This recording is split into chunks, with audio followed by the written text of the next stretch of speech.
Yay Networks. Parenting is such a breeze, oh, but it would bring you to your knees if it weren't for Chatty Daddies. Oh, yeah, the Chatty Daddies. Welcome to the Chatty Daddies, a podcast about three dads who think they are parenting experts, but based on how we're doing as dads, we are not. Well, today we're going to be getting into a lot of things. A few lessons have been learned. Maybe a brother's being mean to their sister.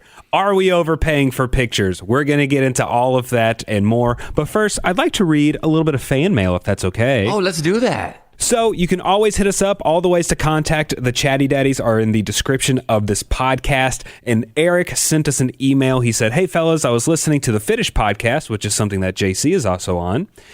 You're a busy boy. Two podcasts. Now, you're busy too. And Nick. a host of a morning radio show. We got lots going on. Anyways, and wanted to discuss the following with the Chatty Daddies. So JC was talking about when Kaysen asked him about sex. Is that a sex song? That was the Bruno Mars song? Yeah, we talked about it a little bit on this podcast as well. Mm-hmm. I just went a little more graphic on that one because that one's more of a mature audience. Yeah, so is that a sex song? And so JC discussed how he blocks a lot of stuff on devices. So Eric is a father of 4, 3 of which are boys, ages 18 down to 10. We use iPhones. My daughter has an iPad. I have time restrictions on their phones, and I've selected parental controls. But what are some other technology parental controls that I should consider? I want to limit our kids' exposure to adult content online. So what are some tips and tricks you suggest? Great question. That is an awesome question. I'm in the same boat you're in, where I would say we're doing the minimal when it comes to blocking and restricting, because honestly, it's a little bit of a daunting task, right? To think of everything your kids are on and figuring out exactly how to do it. And then, which has happened to me and Kinsey, we will put parental controls on things, and then Kinsey and I can't watch what we want to watch because we'll forget the code or the access to it. I think it's just one of those of how much do you trust your kids? Mm-hmm. If you want to put those blocks on the adult content online, I mean, that's on the iPads. You could just do that on there. And I also have a Nest, my Nest device. It's like a little extender for my Wi-Fi. I can do it on there. So my kids, here's what I do with my kids. My kids are allowed to be on the iPad or the phone if they're next to me or Kinsey. That way we can sort of hear what they're listening to, and we can kind of see what they're watching. Yeah, that's good. That's a good rule. And your kids are still so young, you know? They're still really young, but they're really curious, right? They're getting that curiosity age of 7, 8, 9, 10, 11, 12, where you're starting to hear things in the playground and you want to go home and search it. So they have to be near us. They're not allowed to go into their rooms with the doors closed to be on the iPad. That's not allowed. That's and good. I know some parents let that happen, and I think that's where some of the finding out happens, and that's what I figured. So I also can turn off if I see that my son, because he's gotten sneaky, he tries to sneak it on. I have an alert on my Google Nest, and it'll tell me, hey, this iPad is being used, and this is how much internet content. I could just turn it off. Boom, right there. Yeah, turn off his Wi-Fi on that device. I turn off the internet, and then I'll call him downstairs. And I've gotten him to the point where I told him I can see everything. It's a small eye. I cannot see what he's looking at, but I know that he's on it. And so he thinks that I could see everything he does. So I did a little white lie just so that I don't have to go all tech savvy and learn all the other, because there's so many things you could do when it comes to blocking that I'm not even close, or will admit that I'm not close to being well versed on. Yeah, you know, I think like the white lie you told, I think is great. I can see everything. There are apps and programs that you can get to actually do that. If you want to see everything in real time, you can. You can go through everything at night once they've turned the iPad or the iPhone in at night so they don't have it in their rooms. Right. You can go through all that if you want to. You can set 1,000 blocks. You can Google all the different parental controls. But, you know, especially now, it's different than when we were kids, and especially when Eric was growing up. Like, it's so easy to access this information. You can have 100 roadblocks. They can find a way around it. If they're really curious, Totally. You can find any video on YouTube Kids that you want to watch. It doesn't matter what controls you have. So it's kind of just a good way to try and maybe have a little bit of open dialogue with your kids and why some stuff is appropriate and why some stuff isn't. And, you know, like when I was a kid, my parents would let me watch all the war movies I wanted, but I couldn't watch like movies with sex scenes and stuff. And I kind of got it. They kind of told me, hey, this violence is okay, but this sexiness isn't. But it's probably just a good way for you to open up some dialogue with your kids. And it's weird and awkward. And I know the easy answer is to just talk with your kids. And it's like, well, that's a really awkward conversation that a lot of people don't have and they put off. But it really is a way to at least talk about why we do and don't consume certain things. Let me ask you guys this and see how you feel, because I've had this conversation with friends, and I have friends that are all the way super strict, and I have friends that are a little too lenient. I would say Kinsey and I are in the middle, but I will at times, and not at times, every day or every other day, I will go through their search history on their iPads. And I've had friends that say you need to give them their space and you need to respect their privacy. And in my mind, I'm thinking my 7-year-old girl does not need privacy right now when it comes to the internet. I need to see what she's seeing. I need to see every search she has done. Same with Kaysen. And so I will go and I will look at their search history, because they're not to the age yet where they know how to delete it. You know, eventually, once you get to high school, you get hip to it, and then you start deleting your history. I used to do it to my parents all the time. Yeah, you know it's a problem when you come home and you check their history and there's nothing there. Yeah. Like, wow, completely empty all day, huh? You just been reading this afternoon, huh? What happened to all the history? So I do that, and I've had friends that are like, yes, you should do it every hour, and I have friends that say, no, you should respect their privacy. I check it at least once a day, at least once every other day. What are your thoughts on that? That's fine. I think that the internet is such a large place, and I believe I've said this before on this podcast, but the internet is such a large place, and there's so much that they could learn that you need to be age appropriate for, that you gotta police the internet a little bit. Whereas I say with a diary, don't read it at all. That's their own personal thoughts. They're allowed to have their thoughts. They're allowed to have their way of thinking. Unless, of course, there's some real troubling signs, then maybe you have to dive into the diary. But for the most part, leave the diary, their own thoughts alone. But if they're looking up things on the internet, then I think it's okay for you to look at what they're looking at. Yeah, that stuff that they're looking up can be harmful. Can be dangerous to, their developing brains. A 7-year-old girl doesn't need to have that in her psyche at this young, whatever it is. Or they could create interactions with people you don't want them interacting with. And this is the advice I will give people too as well, if you're listening, because if you find that your kids are looking at something that you have absolutely told them no, they know, your kids even know better, and you find it, or maybe it's something as curious as looking up what is sex on the internet. Don't blow up on them. Because at first you might be upset. You might want to run and be like, "What the hell are you doing this?" Try to calm down and try to go in there as calmly as possible, and you will be able to actually have a conversation with the kid instead of blowing up at them and having them shut down right away and getting scared of you. Because that's some advice I got from a therapist friend. Actually, he said you need to not blow up on your kids when they do something wrong, because that's what causes them to shut down. Go in calmly and approach it very delicately and go, "Hey man, I saw that you searched boobs. What's going on? Why did you want to go?" With a Z. Yeah, right. Why'd you search boobs? And let them tell you why, and let them, well, I had questions, or so and so told me. It'll open up the conversation a lot better than if you just run in and be like, "What the hell are you doing looking at boobs on the internet, you moron?" That'll shut it down, and you will not get anything out of the kid. And I know that's almost it. You think about doing that every time you catch your kid doing something bad, but we gotta, as parents, calm down every time. It's when you gotta sit your kid down and say, "Look, I saw that you were searching boobs. What I'm most frustrated is that was the wrong website, dude. You got to go to this website over here. Come on, man."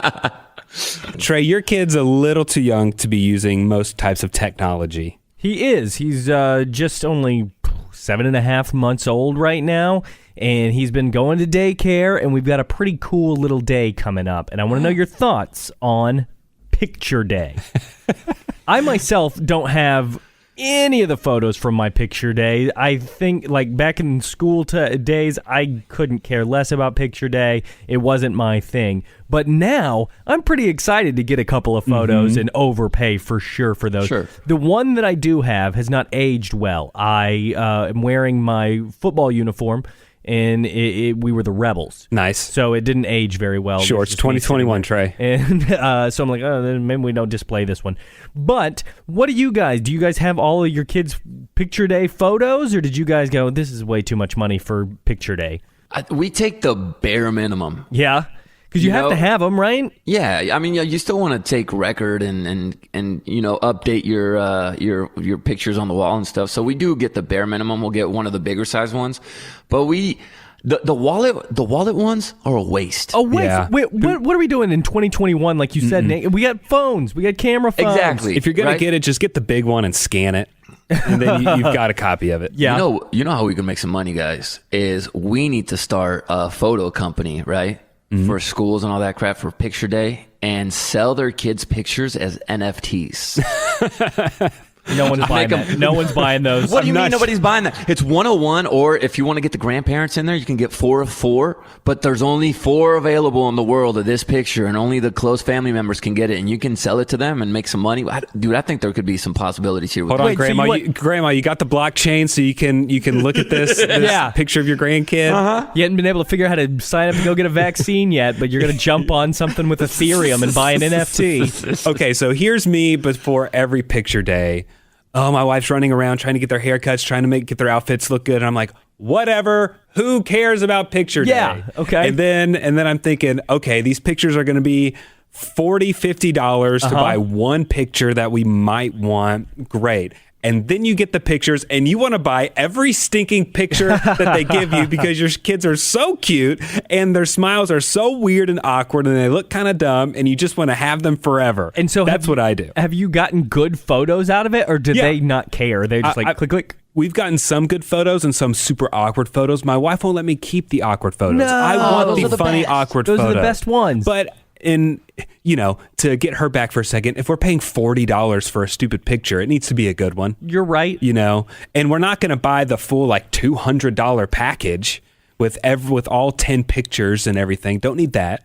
Oh, I'm thinking that we're going to have to buy the big package for the first time around, right? Yeah, it's one of those things that it's a ripoff sometimes because you have 100 better pictures of your kid. Yeah. But just all get on it my because phone. they're in front of cheesy backgrounds and it's just like it's a rite of passage to have those pictures. Are kids still doing trading card type things with the picture? Are you on this NFT thing again? Are you trying to No. Okay. Like, do you pass them out as to your friends? Yeah, like remember that used to be the thing back in the day, and you would collect all the hot girls. I don't know. I don't do think remember so. having them to pass around. I don't remember how the game worked. If you're just like, hey, you want a photo of me? Hey, you want a photo of me? It sounds weird now. Mm-hmm. Yeah, that sounds weird. I don't remember doing that when I was a kid. Oh, we did. Because they're expensive. I know they're expensive. That's the thing. So if you would get one, one year I got Jessie Moran's picture. Yeah. But that was a tough one to get because I guess her parents only gave her 10 to give out to friends. And so I had her, and I crossed paths with her before first period and I got her picture.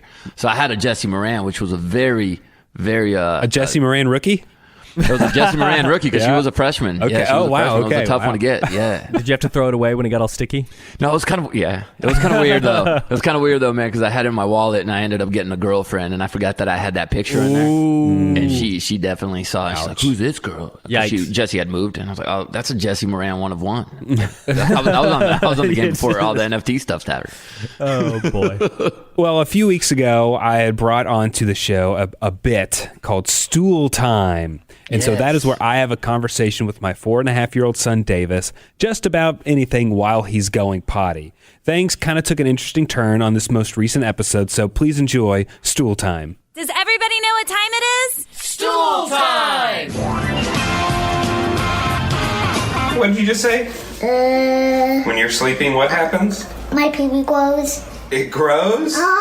Baby, when you go potty, I think that's why it grows. Really? I think when you go pee-pee one and pee-pee or pee-pee, I think it gets bigger and bigger like this. And so sometimes when you're asleep, it gets big? Okay. All right, do you need a wipe? Look at how big that poopy is. It looks like snake. A snake? Yeah, all right, don't touch your pee-pee. All right, let's wipe you. All right, go ahead and flush. So that's what it's like at my house, everybody. Like it. I love it. Now, his guess is as good as mine. You know? I don't know why it grows. No clue. We but went through this a couple weeks ago, didn't we? Yeah. I had heard at one point it was like, at least when you're asleep and you kind of wake up a little excited, it was maybe you might have to go to the bathroom and it's your body telling you to stop. It's, preventing you from going to the bathroom in bed. Yeah, but then you got to lay there with it and you're like, well, I got to pee really bad, but this guy's not letting me pee. You know what I'm saying? Yeah, but it's just so ridiculous just how there's zero shame in a child. He was just like, look at this. Like, okay, that's it, buddy. Okay. And so you gave him no explanation? You just let him I just kind of let it slide. It wasn't really like, I don't know if right now, I've said before, like, okay, as you get bigger, your pee-pee will grow. And that's about all I need to explain right now. Now, does he ever talk about, and Kaysen may have done this as well, has he ever brought up his nether region to outsiders, to somebody other than mommy or daddy, to the teacher or anything? I don't know if mine has. Has yours, JC? I think he had, like in preschool, I think there was a conversation of the pee-pee, but teachers, I think they're angels because I don't think they bring it up to you because they hear it every single day. They're changing his diaper, or not his diaper. They're wiping his butt at school anyway. So, but I guarantee you that some teachers have heard a boy in class up until maybe kindergarten say, "My pee-pee got bigger," and that's just It's been so funny recently. We got some new loofahs. For I got a new one and I found an Elsa one, so I got one for my daughter. Okay. And then I just got my son one. He wanted a loofah, so I got him one. And he'd never used a loofah before, and so I've got like the soap on the loofah and I'm scrubbing him up, and I'm like, okay, buddy, I gotta scrub your bottom and your pee-pee, and he thinks he gets so ticklish. It's the funniest things. He does it himself, but it's just kind of funny watching him like he works up the courage to like really quickly scrub his pee-pee because it tickles so much, and then he goes, when he touches the loofah with his pee-pee. I'm sure it feels weird to a little kid. Speaking of privates, my daughter's really into. She's really curious about boobs right now. Okay. Because she's 7, and so she's starting to notice boobs, and she's really I've caught her with balloons sometimes, just put it on her shirt. No, dude, which is scary as a dad because I don't want to see you with boobies. You're 7, and so since she does it with balloons sometimes, you know how the balloons when you tie them down, it has that little nub right there. Okay, and so this weekend, Kinsey and I were going to go somewhere. And she was getting ready, and a lot of times the girls don't put the bra on until it's time to go because apparently bras seem uncomfortable. Apparently. Sure. And so Kinsey walked out, and Chloe goes, "Mommy, you need to put a bra on. It looks like you have balloons." And Kinsey goes, "What? Like because of my boobs?" And she goes, "Yeah, you have like the little nubby things on the boobs, like the balloons." And I was like, "Oh, it's because you're cold." Oh, that's it. Got it. And she called them balloon nubs, dude. She's not wrong.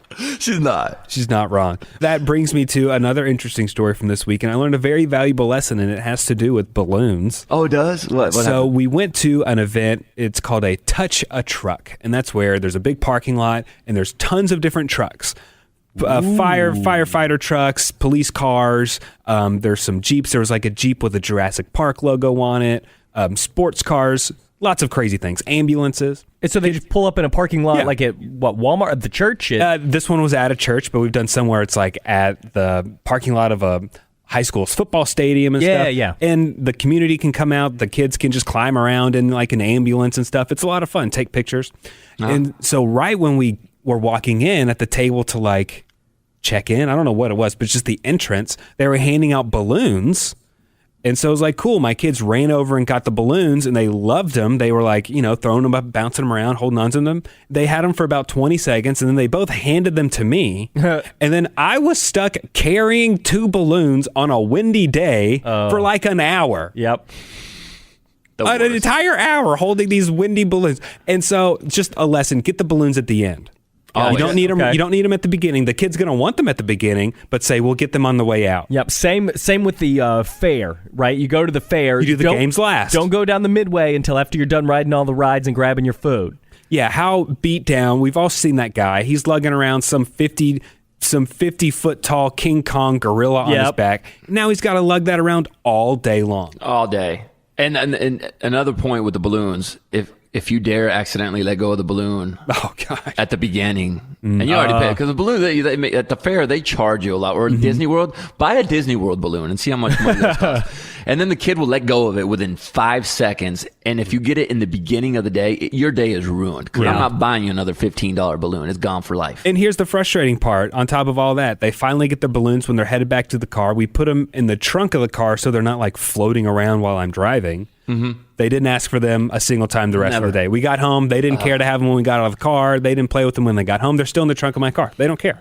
We realize we don't need pictures or balloons. That's what we're realizing this podcast. I guess. You don't need those things. Gosh. So this just brings me to a thing. I was thinking, I'm super excited to be the guy that will lug around the giant gorilla because that's just what Dad does. Like, I'm just excited to do all the dad stuff. It's also a big in your face to everyone else. It's like, I won this. Oh, you spent $50 at the little frog jumping on the lily pad game? Look what I won, buddy. Right. And the other thing I want to do is like how I want to carry my kid while he's passed out asleep from something. Like through the middle of Six Flags, he's passed out asleep, and I got to carry him over my shoulder for like 2 miles. Like I know that sounds like a beating, but I'm just like, that's just one of the nicest things that a dad can do. That's just Dad's job is just to sling this bag of potatoes. Yeah. Dude, it reminded me of one time we were at the fair, and I saw this dude with that big animal, the big stuffed animal.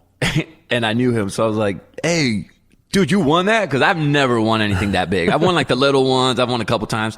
And I said, yo, you won that, bro? That's so good. And his son goes, he didn't win it. My mom won it. And dude, he gave his son the biggest, like, yo, dude, come on. What are you doing, man? Let me take this dub real quick. Front Street, whoa. Front Street, whoa. I used to be really good at the fair games and would bring home something every time. And then something happened. I don't know what happened, but when I got around 25 or so, I stopped being able to play. You lost your edge. Yeah. You got the yips. I want to master the stair one, the ladder. Oh, yeah. The Jacob's Ladder? The Jacob's Ladder. Yeah. It's all about balance. I'm thinking about making one, looking up on YouTube how to make one, and then getting it to the point where I could go up. You've seen the guy that can go up backwards, right? Whoa. The carny guy will always be able to do it backwards, like on his feet. I want to do that at the fair one time. You're too top heavy. You're too top heavy. You've got too much mass on you. No, man, it's doable. It's all balance, and right? it's weight dispersion. It's like you climb the ladder. Like, okay, you move your left hand and like your right foot at the same time, and then you switch. I think, or maybe it's the same side. I don't remember, but I've seen videos of people explaining how to do it, but it's too tough. Yeah, I've never been able to do that one. JC, what's going on in the Chavez Casa? Dude, or Casa de Chavez? We're struggling right now, man. We are struggling with, and I think a lot of parents with boy-girl dynamics go through this, or maybe it's the older-younger dynamic, but my son has been just an absolute a-hole to his sister lately. Oh, no. Yes. Just, he picks on her, he makes fun of her, he makes fun of her drawing, and I think he's had a little bit of an issue with, they had an art thing at school and Chloe's art got picked to be showcased in her grade level and his wasn't picked. And I'll be honest, art-wise, I would say my son's probably the most gifted one in our family when it comes to art. I'll give Case in that. So I think he held on to that pride, and the fact that his art didn't get picked and Chloe's did, for some reason, struck a nerve. And so for the last week, he's just been incredibly rude to her. And I try to emphasize your role as a big brother in this world is to protect your sister from everything, which means you have to treat her like a princess. You have to treat her like a queen. You have to just hold her up in this pedestal and make her just feel like there's a light shining on her and make her feel like she wants to smile every time she sees you. Because what I've noticed now, when people ask Chloe, oh, how are you and your brother? You like your brother? And she goes, yeah, I love my brother, but he's mean to me. I'm starting to notice that that's how she answers this question. To when they ask Kason if he likes his sister, he goes, yeah, I love Chloe. She's super nice. And he's not lying. Let me give you a little instance here. So if Chloe gets in trouble, Kason will pile on. Because she rarely gets in trouble. So he'll pile on and be like, yeah, Chloe, and you didn't do this. And I'm like, and I'll look at him and be like, dude, you're in the clear right now, and now you're looking like a jerk, and now I'm going to have to switch and pivot and yell at you because you're not being nice to her. Just stay out. Where if Kaysen's in trouble, Chloe will stand there quietly, and then when it's over, she'll walk up to me and go, can I go hug Kaysen? Or can I go do this for Kaysen? Am I allowed to give Kaysen my treat? That's the difference between my boy and a girl. Kaysen got the donuts taken away one Friday. And that's a big deal for kids, by the way. We do donuts on Fridays. You know what I'm saying? He looks forward to donuts. And he had a bit of a meltdown in the morning, and so Kinsey took away the donuts. So this is what my daughter did. She asked her mom, can I have 2 donuts today? And Kinsey absolutely said, no, you can have 1 donut. And Chloe said, well, can I get donut holes, please? And she did her little cute face, and Kinsey said, fine, you can get a donut and donut holes. She got the donut holes and handed them to Kaysen. Mm-hmm. What a sweetheart. Now, when Chloe got her donuts taken away, Kaysen ate the donut in front of Chloe and made noises like, Oh, it's so good. which upset Chloe, which then started a fight. Is this something that happens in every sibling relationship, or am I doing something wrong? I don't know how to fix it. I've been trying so many different things, and I don't know how to make my son realize that he's being a jerk to his sister. I wonder if it's a firstborn thing. I wonder if it's like I'm not getting enough attention anymore because Chloe's the baby of the family. Maybe. There's only 2 years that separate them. Yeah, about a year and a half. So that's still a lot to kids. Oh yeah, he's still so much older than her. I'm wondering if he's just like, trying to show off those colorful peacock feathers or something. Where he's just like kind of alpha dogging her. He's just like bolstering himself. Yeah, he's just trying to prove that he's better. But I don't think that's not anything on you. I think this sounds like just a kid thing. They're always, and at some point, he's also probably doing it because he knows he can get away with it. He knows she's not going to bark back at him. Right. So he'll strut around a little bit maybe.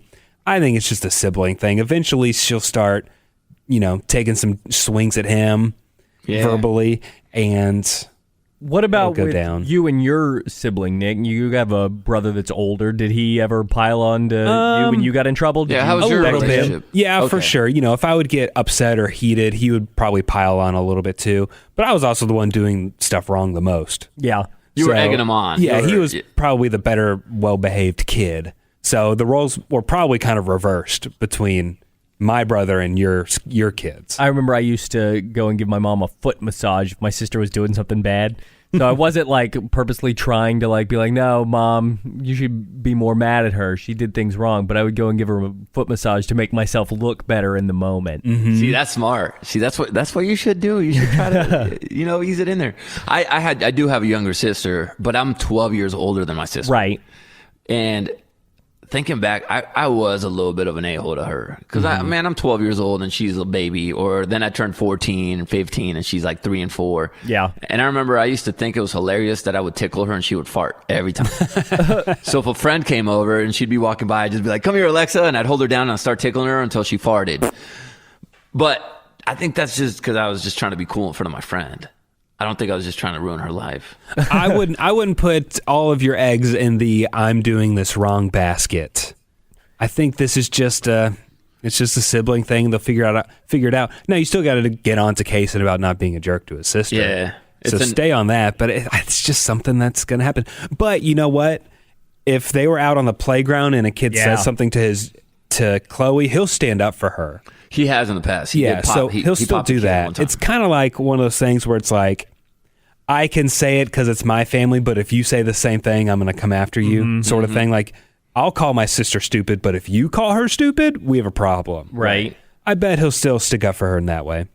He bopped the kid one time. Yeah? Did he deserve it? The kid did deserve it. He was older, too. And Chloe and her best friend came in and said this boy was pushing them and calling them names and called them fat, even. And Kaysen, according to Kinsey, goes, what? Because he was drawing in the restaurant. He goes, what? And slams his crayon down. And so the girls, the moms are all taking care of the little girls because they're crying, and one of them got pushed down. And they said they saw Kaysen walk out to the little playground area and went up to this. Kaysen was, I think, 6, 7 at the time. The kid was 9. Nice. So he was older than Kaysen, but about same size because Kaysen's a little bit bigger for his age. And they said they just saw Kaysen doing like very animated hand gestures, and then that the kid goes like he nodded yes. And that Kaysen just popped him one. And that's when Kinsey ran out and was like, what are you doing? And he goes, I asked him if he was being mean to the girls and if he pushed. And he said he punched my sister. And so I punched him. And I was like, right. no. I was like, no, there's adults around. You got to come get us, bro. But also proud. But also don't do that. Also, way to go. What kind of ice cream do you want on the way home? Awesome. I was like, I'm not going to ground you long term. I did take away his iPad, I think, that day. And I told him, I have to do that as your dad because you put your hands on someone when there were parents around. But I'm not going to ground you for a long time because I'm also... I understand what you were trying to do. Folks, I think that does it for this episode of the Chatty Daddies. Yeah, go ahead and follow us on all our social media platforms at Chatty Daddies, and then you can subscribe to listen to us each and every Dadder-Day. And if you want to, feel free to send us a direct message on those social media platforms or leave us a message by dialing the number that is in the podcast description. And we'll catch up with you again next week.